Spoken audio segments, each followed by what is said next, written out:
Cosmopolitanism and the world and in education. Okay, I really do believe cosmopolitanism is a viable framework for the education in the United States. There are a lot more advantages than drawbacks, considering the fact that you're just discussing with children that the world is bigger than their little microcosm.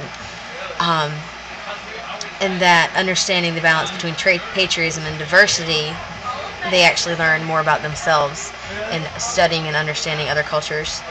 And just embracing the fact that globally there are people that are similar to them but yet different, and learning how to see those differences as something good and that makes their differences matter or even stand out more. Also,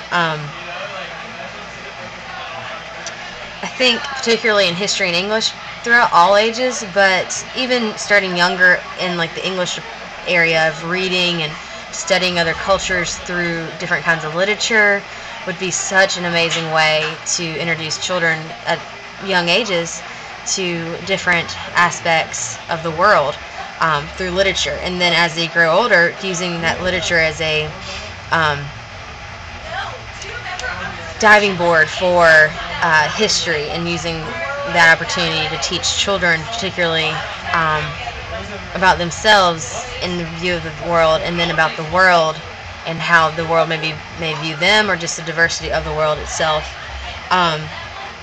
However, I think it's important to keep a balance between patriotism and cosmopolitanism, because if you become focused on one too much, or the extreme of one, for instance, if you become extreme patriot, you actually become like ethnocentric and don't care about the views of others and hold yours above everyone else's. However, if you become too cosmopolitanism or cosmopolitanistic, one will actually begin to expect everyone to believe their views, and therefore ultimately defeat the whole point of cosmopolitanism.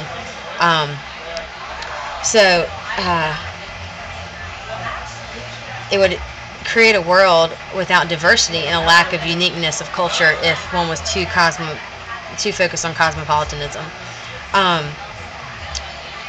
think that in regards to education, it should be taught throughout all ages, but particularly understanding that at certain ages, certain understanding or ability is more